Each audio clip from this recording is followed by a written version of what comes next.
Well, I saw this video on my feed, and since I'm a Heat fan, I kind of wanted to react to this video. I haven't seen it yet, but I really wanted to watch the video. But I'm trying something different, I guess, in reacting to this. And this is a video on Tyler Hero, at least what I've seen, based off of the thumbnail of the video. It says the NBA's most overrated overachiever. Anyway, let's get into this. I might stop the video occasionally. Overrated. The one word that's guaranteed to spark a debate at any lunch table or water cooler across the world. And with respect to fans of all other sports out there, in the NBA community, this tag holds far more weight than being a simple judgment of a player's value compared to their perception. For NBA fans, this tag can mean an entire legion of fans descending upon a player, attacking with stats, jokes, and memes unlike any other fan base out there, with the victim being left nearly unrecognizable to the same fans who had once lauded their ability. In recent years, Terry Rozier. Terry Rozier. Terry Rozier. And he deserved it last season. Last season he sucked. there's been a specific type of player that's had this tag placed upon them, with the community finding itself in agreement about the disproportionate level of praise they receive relative to their talent and on-court results. The LaMelos, the Jalen Greens, the flashy players who captivate highlight reels while underachieving on the court with little championship hardware or postseason impact to show for all their skill. But amongst the NBA's newest brigade of overrated stars stands one unique case whose journey from underrated to overrated has been one of the strangest in league history because of how much his individual and team success has somewhat backfired on him. One Tyler Herro, who's routinely found himself on lists of the most overrated players and captured the ire of NBA fans with his flashy lifestyle and Also, yeah, Tyler Hero is overrated. I'm sorry.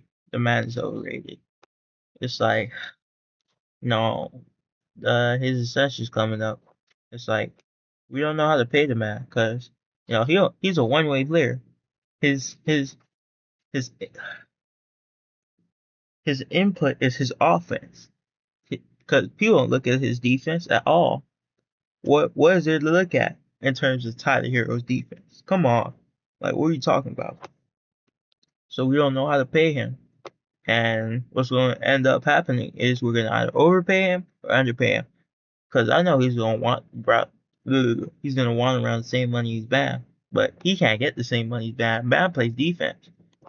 social media presence isn't as much of an open and shut overrated case as his combo guard peers, because the undeniable level of individual improvement and postseason success that he's had has built a convincing argument that he's different from the good stats, bad team merchants that typically get handed the overrated label. But a closer Tyler Hero's not a first option.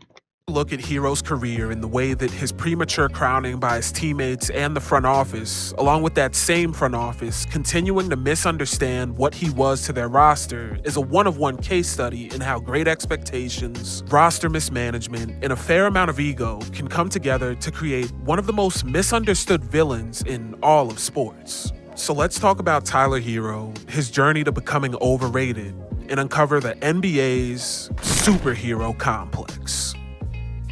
Before we can begin to understand how Herro's reputation got so muddled in the minds of fans, we have to briefly revisit his reputation as a prospect entering the league, because it serves as the perfect starting point for where Herro went wrong. And a quick look at his scouting report reveals he simply wasn't supposed to be this good. After spending his lone year of college at Kentucky, scouts had a mixed opinion on Herro as a prospect, with an up-and-down shooting year and some unexpected, yet impressive flashes as a ball handler forming a much more dynamic draft profile than was expected for the would-be sharpshooter. In fact, in his scouting report on Herro's offensive ceiling entering the draft, Bleacher Report's Jonathan Wasserman made it clear that Herro's value to a team would depend wholly on the roster surrounding him, writing, quote, "Lacking a one-on-one game and wiggle, Herro doesn't project as a high upside scorer, but he does have the potential to become a team's starting, complementary shot maker. He's bound to have games where he catches fire. He'll also continue to be vulnerable to cold streaks. Very vulnerable to cold streaks. Like this analysis is very spot on. Very spot on. Very spot on. Whoever made this analysis needed raise. Like he really needs a raise.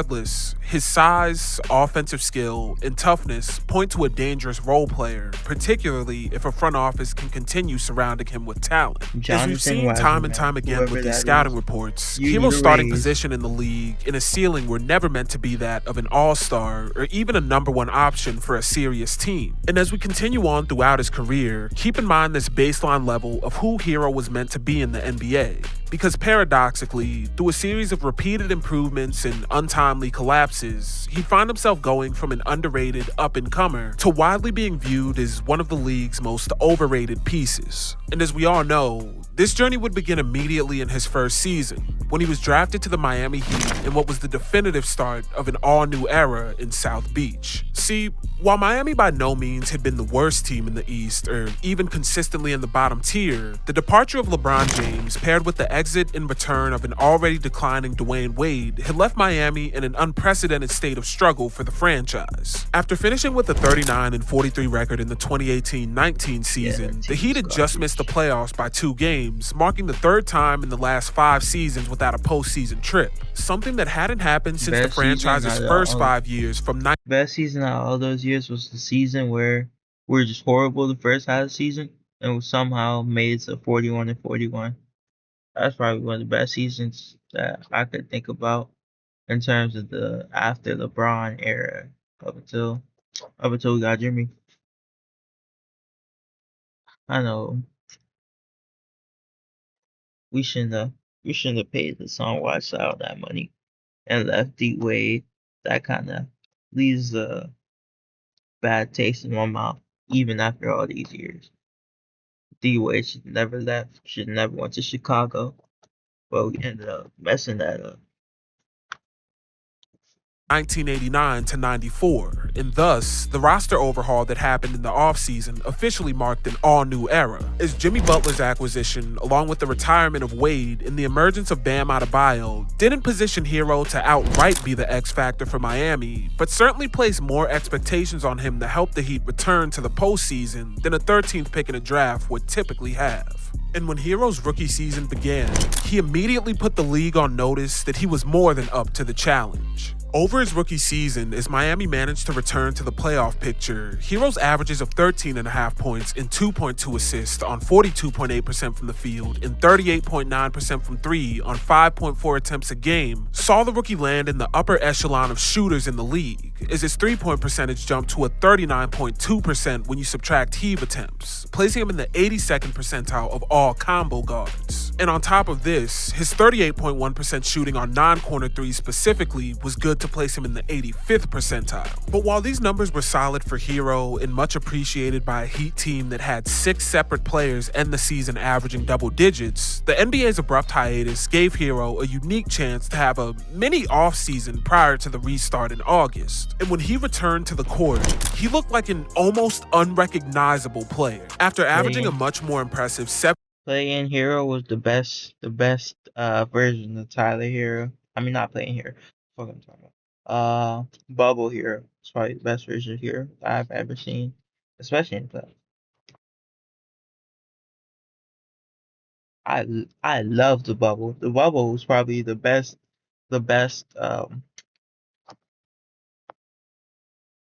version that of a lot of players that we'll ever get to see.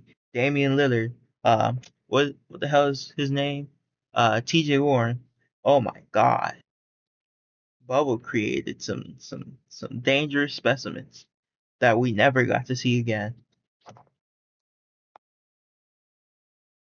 17.3 points and 3.8 assists over the Heat's 8 tune-up games in the bubble, Herro looked to have already shattered his pre-draft ceiling as a dangerous role player in the playoffs, averaging 16 points and 3.7 assists on 43.3% from the field and 37.5% from 3 on 6.1 attempts a game as Miami battled their way to an unexpected finals matchup with the LeBron James-led Lakers. In just his rookie playoff run, Herro would find himself near the top of the league as far as catch-and-shoot efficiency efficiency went, with him finishing 23rd in effective field goal percentage amongst all players who took at least 2 catch and shoot attempts a game at a 62.5%. And as the Heat got deeper and deeper into the playoffs and Herro took on more on-ball responsibility, though there were some very key areas that he struggled in, particularly as it pertained to his finishing at the rim and playmaking for others, his volume and efficiency as a pull-up shooter was far more advanced than expected, with him scoring 5.4 points a game off pull-up jumpers, which was good to place him 23rd in the playoffs, while simultaneously shooting 41.9% on these looks, which placed him 22nd amongst all players who scored at least 3 points a game on pull-ups. Unfortunately though,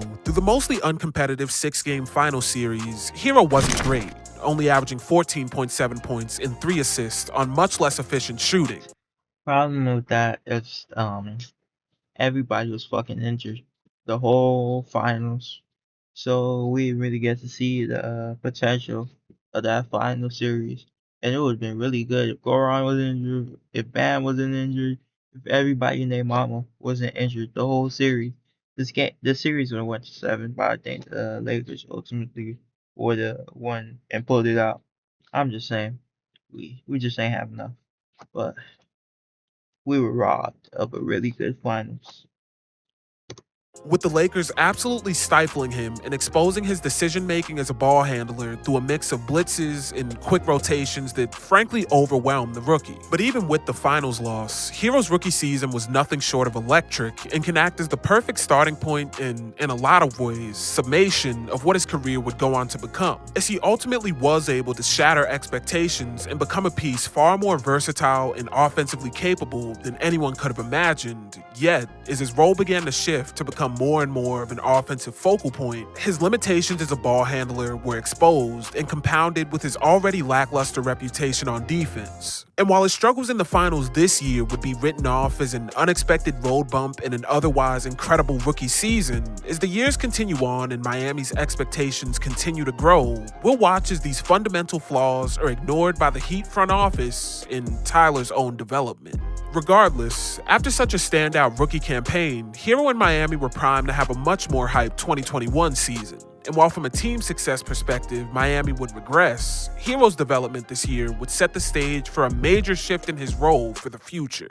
Over the 2021 season, Herro would boost his averages to 15.1 points and 3.4 assists on an improved 43.9% from the field, but a less than impressive 36% from 3 on 5.5 attempts a game. Numbers that reflected both an increased confidence and role in the Heat's offense, along with the same struggles he'd shown last year as a ball handler. Herro's usage rate would jump slightly to a 23.1%. Up from the 21.3% he'd had as a rookie, and good to place him in the 67th percentile of all combo guards. But this 2% jump gave Herro a lot more room to experiment both as a driver and rim finisher, as he not only boosted his drives per game to 9.3 this season, up from the 5.7 he'd had as a rookie, but his scoring and passing numbers on drives improved as well, with him having an 11.8% assist percentage and scoring 3.9 points a game on 47.6% shooting from the field. All improvements from his rookie year. On top of this, Herro's 64.7% shooting at the rim was not only an 8% improvement from last year, but again placed him in the 75th percentile of all combo guards and represented a genuine improvement in an area that was exposed during his struggles against the Lakers. Granted, he only took 139 shots at the rim and still struggled getting there, but improvement is still improvement regardless of how marginal it is. And with him seeing more aggressive defenses and layers of help as an on-ball player, Herro showcased a lot more poise and shot versatility than he'd shown just a few months earlier, with his array of snake dribbles, varying pull-up footworks, and deceleration steps in traffic, all playing a massive role in his development. All of this growth was reflected in his analytics as a pick-and-roll ball handler, where he had a relatively similar frequency at a 29.8%, yet a 0.91 points per 100 possessions and 50.5% effective field goal percentage, were good to place him in the 63rd percentile of all players this year, a massive leap from the 25th percentile that he'd found himself in as a rookie. Ultimately though, the 2021 season would end in a first-round loss to the Bucks, where Herro had another massive regression to just 9.3 points and 1 Injury killed that series too. Right after we got to the finals, we had a short off season and whole lot of stuff happened. It's just Even Jimmy was out of it. So there was still something that happened from that bubble season to the next one. 1.8 assists as Miami was unceremoniously swept. But once again, with Hero having an inconsistent but improved sophomore campaign, the 2021-22 season would see Miami fully hand Hero the keys and set the stage for a massive breakout. As the Heat returned to glory with a 53-win season and a conference finals appearance, a legitimate argument could be made that Hero was the most important player on the team. With his averages of 20.7 points and 4 assists on 44.7% shooting from the field and 39.9% from 3 on 6.7 attempts a game, not only marking career highs, but cementing him as the definitive number 2 option for the new-look Heat. While Jimmy Butler led and acted as the number 1 option for the Heat's starting lineup, Hero's explosive scoring off the bench was pivotal in the Heat's success, as Miami scored 4 more points per 100 possessions with him on the floor and had a .8 higher effective field goal percentage with him out there. Splits that placed him in the 81st and 65th percentile respectively, and with the highest mark out of the Heat's big three of Adebayo, Hero, and Butler. Hero's impact this year was a direct result of some top-of-the-league level efficiency, with his overall three-point shooting and non-corner three-point shooting in particular placing him in the 82nd percentile in both areas, doing a lot to help Miami, who finished this season first in team three-point percentage at a 37.9%. But it wasn't just Hero's growth that fueled the first-seeded Heat. And at the same time that he was having his breakout, Max Strus, Gabe Vincent, and Caleb Martin all emerged as elite-level role players that looked to be the supporting cast that would help the team return to the finals. But as the playoffs wore on and Miami made their way to the conference finals against the Celtics, it became increasingly clear that the Heat culture experiment wouldn't be enough. And after seeing his scoring averages steadily decrease over the playoffs for the third year in a row, a groin injury in Game 3 of the conference finals derailed what had quickly begun to look like another year of postseason regression for the newly minted 6th man of the year. To pause for a bit, the 2021-22 season, both for Hero and the Heat, is extremely useful in helping to understand the unique situation that's helped build up Hero's reputation as overrated. Because on the one hand, it's undeniable that he's improved in some aspect of his play each year statistically, and grown into an indispensable piece for a perennial contender. But it's also equally true that he showcased a pattern of postseason regression and injury concerns that have time and time again. Oh my God, a lot of time Tyler Hero gets injured during the worst times in the playoffs, especially when we had that second finals run. Tyler Hero was nowhere to be found because he injured his hand. I we played Milwaukee then. In the first round, he injured his hand and he was out the whole playoff. And we really needed him for that Denver series. It was just frustrating. There would be times where we have like no spark, and Tyler Hero would be the one would have been the one to give us that spark. And hard-capped Miami's ability to compete when it matters most. And while these concerns wouldn't stop Miami from offering him a $130 million extension in 2022, as his career wears on and the Heat continue to bank on his progression, the silent whispers of overrated will quickly grow into unavoidable criticism. And in the first year of his big-time extension, the cycle would repeat itself to a T, as Hero would enter the 22-23 season, finally having been promoted to the starting lineup, and he'd have similar production in this larger role, averaging 20.1 points and 4.2 assists on 43.9% from the field and 37.8% from 3 on 8 attempts a game, leading the Heat this year both in field goals and three-pointers attempted per game. But with Hero being inserted into the starting lineup this season, his shot creation profile was somewhat exposed playing against starting lineups and higher-level defenses that could scheme for him, and this led to some of his weaknesses as a rim scorer being exposed. In particular, the aforementioned struggles getting to the basket this year were on full display, as Hero's rim attempt frequency fell all the way to a 15%, which was the lowest mark of his career and landed him in the 16th percentile for the season.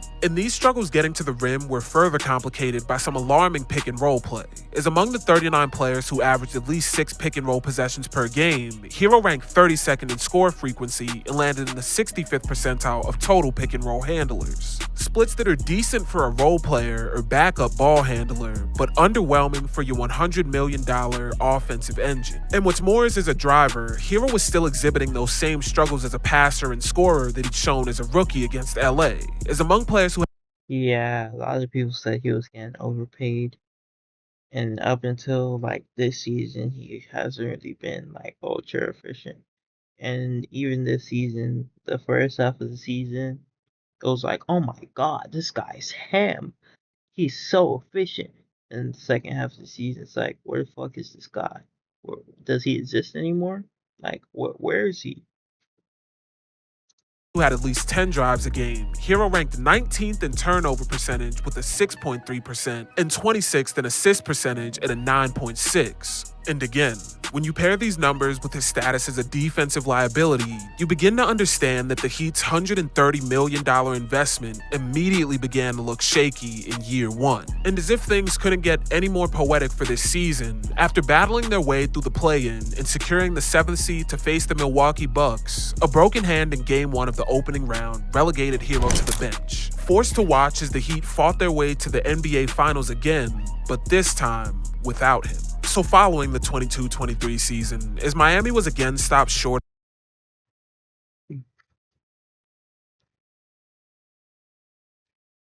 That really pissed me off, especially after the game 6 Derek White game winner, where we were up 3-0 and went to 3-3 for no fucking reason. No reason that series should have went 7. But it happened. It was really annoying. That was probably one of the worst times to be a Heat fan. I would rather go 0-82 than to have that moment again. Because at least 0-82, I don't know. There's nothing good about it anymore. You're not guaranteed the first overall pick because of championship politics. glory by an underdeveloped roster that overachieved and yet another injury to their new investment, the cracks in Herro's reputation had fully formed by the time the 23-24 season arrived. It was around this time that Miami's attempts to trade Herro would ramp up, particularly after Dame requested a trade from the Blazers with the Heat as his preferred destination. And Miami's trade package to Portland hinged squarely on Herro as the main piece, with his controversial value as a scorer spawning a wave of articles from NBA pundits trying to understand just who Herro was. And in his article for The Ringer that I've linked below, Zach Cram gave a blunt analysis of Herro's value as it stood to the broader NBA world, writing, quote, "Given his athletic limitations and inefficient scoring, Herro would never rise to a near MVP level or serve as the lead option on a team with championship aspirations. That's why the Heat want Lillard instead of him. As last season and postseason after Butler cooled off demonstrated, Miami needs an offensive upgrade that Herro probably can't provide." At this look at that.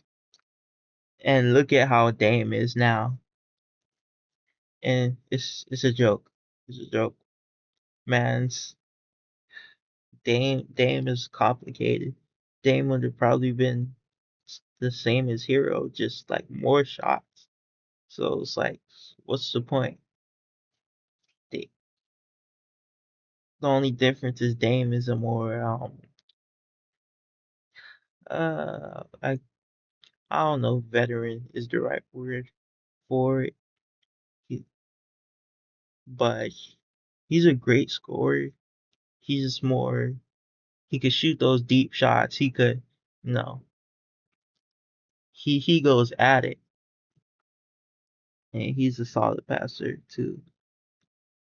But if we would have got Dame, we would have been in the same situation. So there's no point thinking back on it now. this point in Herro's career, Cram's article stood as a scathing but not inaccurate depiction of who the once promising rookie had consistently proven himself to be through the Heat's repeated postseason struggles. But the one aspect not accounted for in Cram's sentiment were the constant injuries that similarly diminished Herro's value. and these would be the storyline for his 2023-24 season. As Tyler was limited to just 42 games on the year, managing to return just in time to have another postseason regression in the Heat's first-round loss to the Celtics. But over the course of the 2024 offseason and through the early goings of the 24-25 regular season, the deterioration of Jimmy Butler's relationship with Pat Riley and the Heat forced yet another role shift for Herro, as the absence of the team's star and leader positioned Herro to truly be the number one on Miami, is not just a spark plug scorer, but is the leader of their offense. And in his first true season as a number one, Herro showcased more improvement. As Herro appeared in a career-best 77 games, he averaged 23.9 points and 5.5 assists on 47.2% from the field. Don't let it fool you. But this is definitely the worst year since LeBron left. All those years we had all those damn lottery picks. This is definitely the worst year since then. It really sucked. Everybody was all over the place. Bam was all over the place. It was just bad.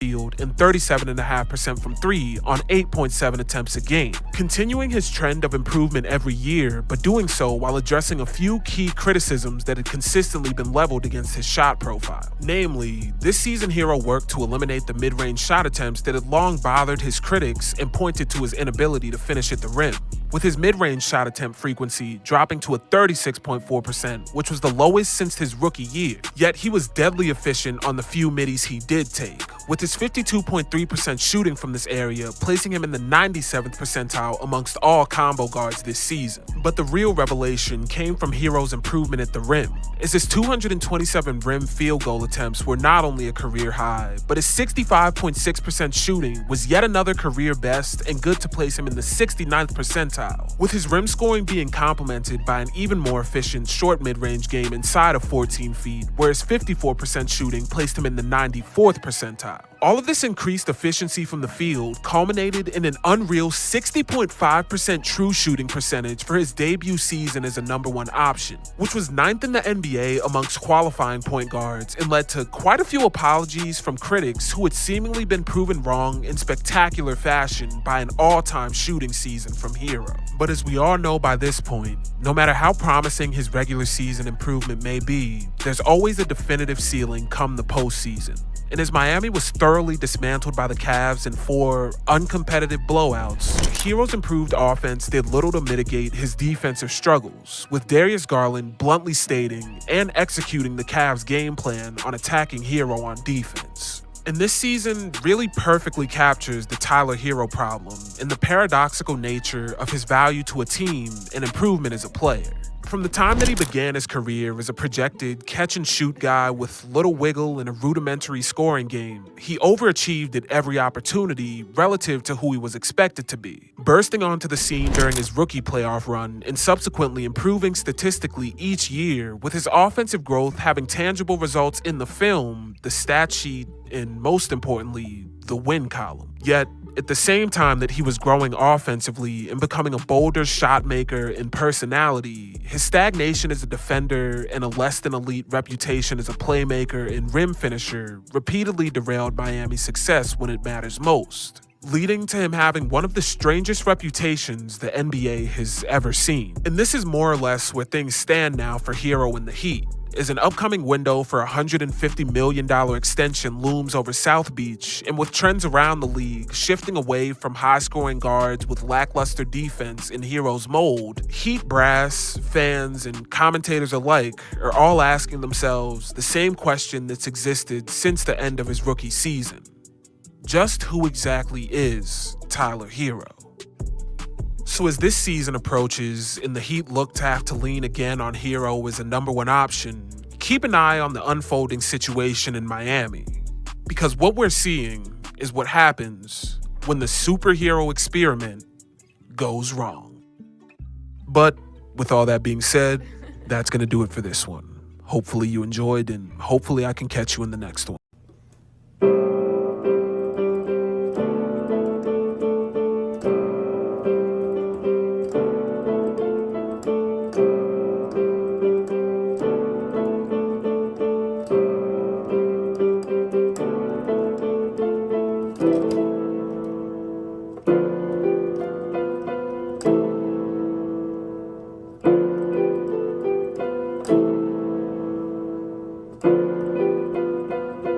Fuck